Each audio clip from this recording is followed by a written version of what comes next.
Today's lesson centers about the length of the arc. And so we're going to start with the circumference of a circle. I want to remind you that the circumference of a circle, C equals pi d, or C equals 2 pi r. Pi is 3.14.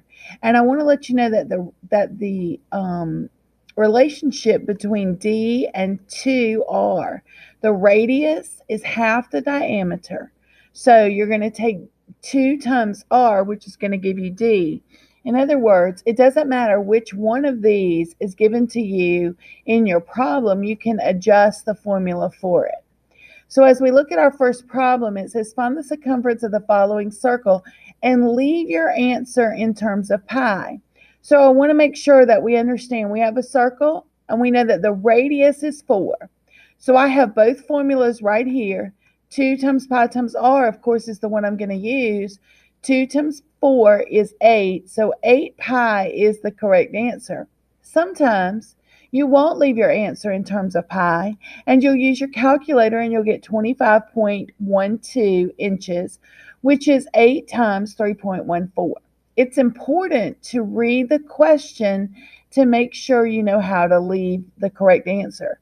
So in example 1, our answer is 8 pi. In the next problem, this time it says find the radius of the circle.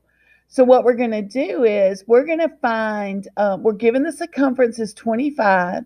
I'm going to use pi d to begin with, and I'm going to divide by pi. So 25 divided by 3.14 is 7.96. Divided by 2 gives me 3.98.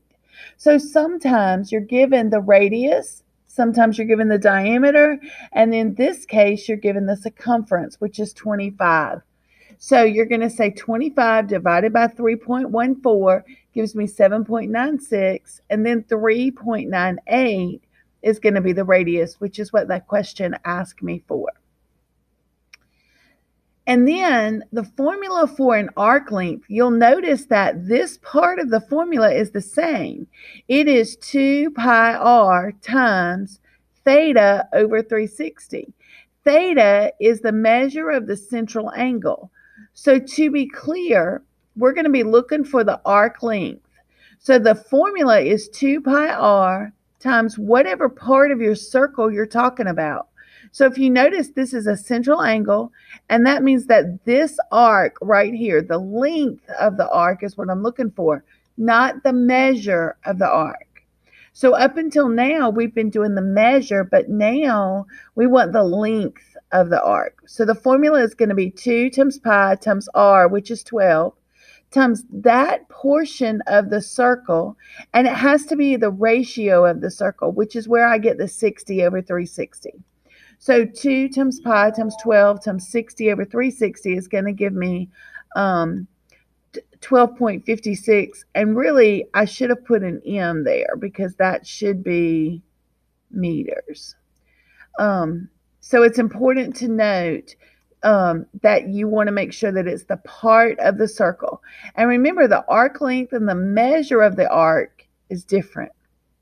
And then for another example, it asked me to find the length of the arc indicated again, but this time I want this part of the circle.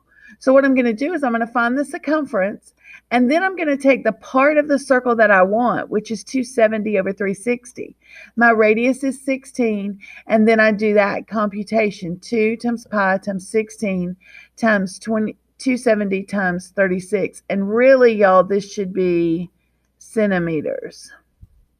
So make sure that you pay attention to the question that you're asked, and make sure that you realize that it's not the measure of the arc, it's the length of the darkened part of the arc.